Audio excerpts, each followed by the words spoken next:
ჩვენ ბევრი ვისაუბრეთ უკვე მექანიკის ძირითად ამოცანაზე, რომელიც მდგომარეობს შემდეგში. მექანიკის ძირითადი ამოცანა განსაზღვროთ სხეულის მდებარეობა დროის ნებისმიერ მომენტში. ანუ მე უნდა შემეძლოს გავიგოს სხეული სად იქნება რაღაცა დროის შემდეგ, ხო, თქვათ 3 წამის შემდეგ, 5 წამის შემდეგ და ასე შემდეგ. ჩვენ უკვე შევთანხმდით და ნახეთ, რომ იმისთვის რომ მექანიკის ძირითადი ამოცანა გადავჭრა, ანუ თქვათ ჩვენ ამ შემთხვევაში ერთგანზომილებიან მოძრაობაზე ვსაუბრობთ, ანუ ერთ განზომილებაში ვართ, ხო, სიმარტივისთვის და მხოლოდ x კოორდინატი მჭირდება. მე თუ მინდა რომ ვიპოვო x-ი, ანუ სად იქნება სხეული, ხო? უნდა ვიცოდე საწყისი წერტილი და უნდა ვიცოდე გადაადგილება. ეს არის მთავარი მარტივი სახე, ფორმულა, რომელიც ყველა შემთხვევაში მე გამომადგება, უბრალოდ მოძრაობა სხვადასხვა სახის არსებობს და თითოეულ მათგანში სხვადასხვანაირად მოგვიწევს s-ის დათვლა. ხო, x0-ია, საწყისი წერტილი გვექნება რაღაც ამოცანაში თავისთავად და გადაადგილების დათვლა განსხვავებულად მოგვიწევს მაგალითად თანაბარი მოძრაობის შემთხვევაში, არათანაბარი მოძრაობის შემთხვევაში, წრფივი თანაბარ-აჩქარებული მოძრაობის შემთხვევაში და ასე შემდეგ. ჩვენ უკვე ვნახეთ, როგორ გამოითვლება სხეულის საბოლოო მდებარეობა, ანუ როგორ გადავჭრით მექანიკის ძირითად ამოცანას, როცა ვსაუბრობთ წრფივ თანაბარ მოძრაობაზე. და ისიც ვახსენეთ, რომ ასეთი მოძრაობა სამყაროში თითქმის არ არსებობს, ამიტომ კი არის ეს ფორმულა ძალიან მარტივი. სადაც s პირდაპირ v-ი შევცვლით, იმიტომ რომ v თანაბარი მოძრაობის შემთხვევაში მუდმივი სიდიდეა და უბრალოდ რაღაცა 3 წამის შემდეგ 3-ჯერ v იქნება, 5 წამის შემდეგ 5-ჯერ v და ასე შემდეგ, ხო? თუმცა ჩვენ დღეს უნდა ვისაუბროთ წრფივ თანაბარ-აჩქარებულ მოძრაობაზე. ცხადია, თანაბარ-აჩქარებული მოძრაობის დროს აღნიშნულ ფორმულას ვერ გამოვიყენებ, იმიტომ რომ აჩქარებული მოძრაობა ნიშნავს თანაბარ-აჩქარებული ამ შემთხვევაში ნიშნავს, რომ სხეულის სიჩქარე დროის რაღაც კონკრეტულ მონაკვეთში ერთნაირად იზრდება, ან მცირდება, ამიტომ უნდა ვთქვათ, რომ ერთნაირად იცვლება, ხო? ვთქვათ, პირველ წამში 2-ია სიჩქარე, მერე 4, მერე 6 და ასე შემდეგ. ხო, ასეთ მოძრაობას ეწოდება თანაბარი მოძრაობა და ცხადია, რომ აი ამ ფორმულას მე ვერ გამოვიყენებ. ამ ვიდეოში მე ვეცდები გაჩვენოთ საიდან ვიღებთ აი იმ ფორმულას, რომელსაც ვიდეოს ბოლოს დავწერთ, ანუ რა ფორმულით ვითვლით, რა ფორმულით ვცდილობთ მექანიკის ძირითადი ამოცანის გადაჭრას და საიდან მოვიდა ეს ფორმულა. მოკლედ აი ეს წავშალოთ, რომელიც ჩვენ აქ არ გამოგვადგება და დავიტოვოთ ეს მთავარი ფორმულა, შეიძლება დავარქვათ პრინციპში, ხო? რომელიც უნდა მოვარგოთ უпростоრად ჩვენს თემას, თანაბარ-აჩქარებულ მოძრაობას. მოკლედ, დავხაზოთ გრაფიკი, სიჩქარის დროზე დამოკიდებულების გრაფიკი, რომელიც საინტერესოდ გამოიყურება. ესეთი v გვაქვს, ხო? და რა ხდება თანაბარ-აჩქარებული მოძრაობის დროს? წრფივი თანაბარი მოძრაობის დროს სიჩქარე მუდმივი სიდიდე იყო, ხო? რა ვიცი, 1 წამის შემდეგაც უნდა ყოფილიყო რაღაც კონკრეტული, თქვათ 4, 2 წამის შემდეგაც 4 და ასე შემდეგ, ხო?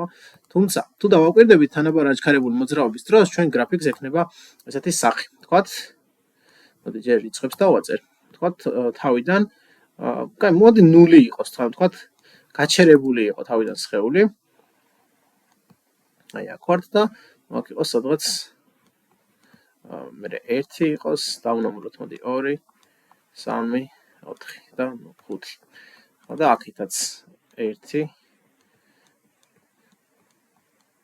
ხო, ესე ჯობს. ანუ თქვათ, წარმოვიდგინოთ უბრალოდ ავტომობილი, ხო? რომლის სიჩქარე თავიდან არის 0-ის ტოლი, ხო? 1 წამის შემდეგ, ანუ როცა 1 წამი გავიდა, მისი სიჩქარე, თქვათ, 1 მეტრწამი გახდა. 2 წამის შემდეგ გახდა 2 მეტრწამი. დააკვირდით კარგად, ხო? აი დრო იზრდება, აი 3 წამის შემდეგ გახდა 3 მეტრწამი, 4 წამის შემდეგ 4 მეტრწამი, 5 წამის შემდეგ 5 მეტრწამი და ასე შემდეგ. მაშინ გრაფიკს აი ასეთი სახე ექნება. ხო, რაღაცა დახრილი წრფე იქნება, რადგან იზრდება სიჩქარე, ხო? ანუ დრო როცა გადის, სიჩქარეც იზრდება. ხო, შეიძლება მაგალითად ავტომობილი ესეთი სიტუაცია წარმოვიდგინოთ, ავტომობილი მოძრაობდა 5 მეტр წამს სიჩქარით, დაამუხრუჭა და მაშინ მისი სიჩქარე დამუხრუჭების პროცესში იკრებს და საბოლოო ჯამში რაღაც მომენტში ნულის ტოლი გახდება, ხო? აი, სადაც ახლა ეს გადაკვეთს, იქ ნიშნავს, რომ აი თქვათ ავტომობილმა დაამუხრუჭა და უცბად თუ გახდა მისი სიჩქარე ნული, ერთ წამში გაჩერებულა, ხო? თუ ესეთ გრაფიკს დავხაზავთ. ასეთ შემთხვევაში 2 წამში გაჩერებულა, იმიტომ რომ 2 წამის შემდეგ გახდა ნულის ტოლი. და ასე შემდეგ. ანუ ასეთიც შეიძლება იყოს, პრინციპში შეიძლება წრფეც იყოს, წრფე არის ყველა, მაგრამ შეიძლება ესეთი ჰორიზონტალური წრფეც იყოს, ხო?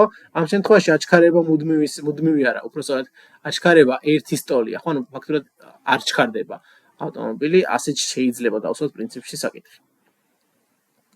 მოკლედ, სიმარტივისთვის მე აი ამ ჩემს წრფეს ცოტა ზემოთ ავწევ, რომ რაღაცა გაჩვენოთ, ხო? ვთქვათ 2 მეტр წამს სიჩქარით მოძრაობდა და შემდეგ გაზარდა სიჩქარე. ჩვენ უკვე ვიცით, რომ თუ მინდა დავითვალო გადაადგილება, ხო? ანუ ახლა საით მიმყავს საუბარი. მექანიკის ძირითადი ამოცანა რომ გადაუჭრა, მაშინ აი აქ x0 გასაგებია, ხო, თავიდან სად ვიყავი ეს ამოცანის მიხედვით მე მეწოდინება. თუმცა გადაადგილება უნდა გავარკვიო როგორმე რისი ტოლია, ხო? ჩვენ უკვე ვისწავლეთ, რომ გადაადგილება ეს არის აი ამ ცოტა ცუდად გამოვიდა ნახალ. არა უშავს. ან როგორ დავხაზო. იყოს ეს. აი აქ გადავაკეთებ, ხო? 5 წამს აკეთებ მოვიდან ცოტა რა. კარგად დავინახოთ, აქ იყოს 5, ხო? ჩვენ ვიცით, რომ გადაადგილება წრფივი პრინციპში არა მარტო თანაბარი მოძრაობის დროს, ხო? ასეთ შემთხვევაში გადაადგილება ეს არის აი ამ გრაფიკის ქვეშ მოქცეული ფიგურის ფართობი. ამ შემთხვევაში ეს ფიგურა ტრაპეციაა და ამ ტრაპეციის ფართობზე უნდა ვისაუბროთ, ხო? ტრაპეციის ფართობის გამოსათვლელი ფორმულა გამოიყურება აი ესე, ანუ ეს არის ანუ შუახაზის და ფუძის ნამრავლი, ხო? ამ შემთხვევაში მოდი ტრაპეცია აღვნიშნოთ რაღაცა ასოებით, აქ O იყოს პრინციპში, აქ იყოს A წერტილი, B წერტილი და აი აქ იყოს C წერტილი. მაშინ მისი ფართობი ჯერ შუახაზი უნდა დავითვალოთ, ხო? აი ესეთ რაღაც ეს დაახლოებით. შუახაზი არის აი ამ გვერდების სიგრძეთა საშუალო, ანუ ჯამის ნახევარი, ანუ O-ას უნდა დავუმატოთ BC, ან CB იყოს, გავუყოთ 2-ზე და თუ ფართობზე ეს არის შუახაზი, ხო? და შუახაზი უკიდე ფუძეზე უნდა გავამრავლოთ, რაც ამ შემთხვევაში 20 ტოლია. ეხლა აი ამ ფორმულაში დავაკვირდეთ რამოდენიმე მნიშვნელოვან დეტალს. ესე იგი, S უდრის O-ა ჩვენთან არის აი ეს არის O-ა, ხო? O-ა ეს ლოგიკურად გამოდის, რომ არის საწყისი სიჩქარე, ხო? აი თქვათ 2-თან თუ არის, O-ა არის მისი საწყისი სიჩქარე. ესე იგი, V0. V0 ან V საწყისი, როგორც გნებავთ. შემდეგ პლუს CB. CB უკვე არის საბოლოო სიჩქარე. მოდიში ეს აღარ უნდა დამეწერა, უნდა დავწერო. V საბოლოო. და ქვემოთ ორიანი და 20 რა არის? 20 არის აი ეს, ხო? 20 არის დრო, ანუ რა დრო გავიდა ამ პროცესში. ამიტომ T-ი შევცვლი 20-ს და გავაგრძელებ ახლა. გავაგრძელებ არა, უბრალოდ ეს ფორმულა მივიღე, V-ს მოდი საწყის დავწერ აქ, კარგი. V საწყის პლუს V საბოლოოს ნახევარი გამრავლებული T-ზე. ეხლა მე უნდა გავიხსენო ეგეთი რაღაც წინა თემიდან, როცა წრფივთან აბარაჩქარებულ მოძრაობაზე ვსაუბრობდით, იქ ჩვენ ვნახეთ, რომ V საბოლოო ეს იყო საწყის სიჩქარეს დამატებული AT, ხო? ხო, AT.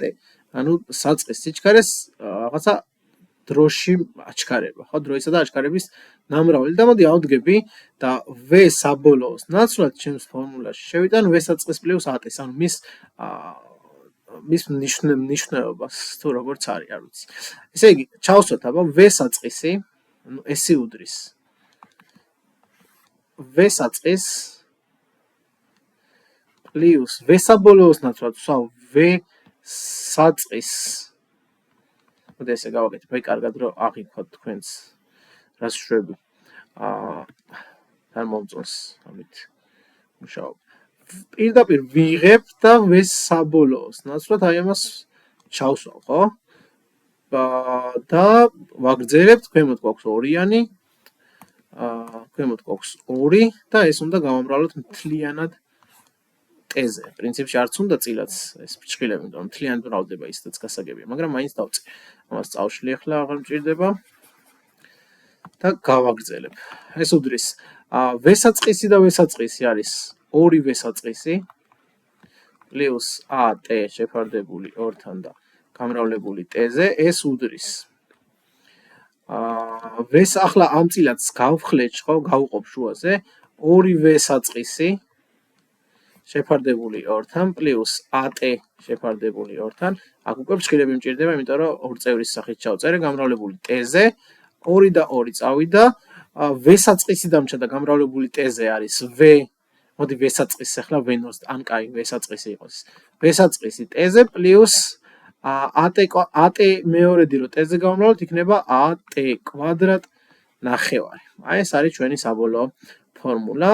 ესე იგი, მივიღეთ, რომ გადაადგილება უდრის, მოდი V0-ით შევცვლი ახლა, V0T პლუს AT კვადრატ ნახევარი.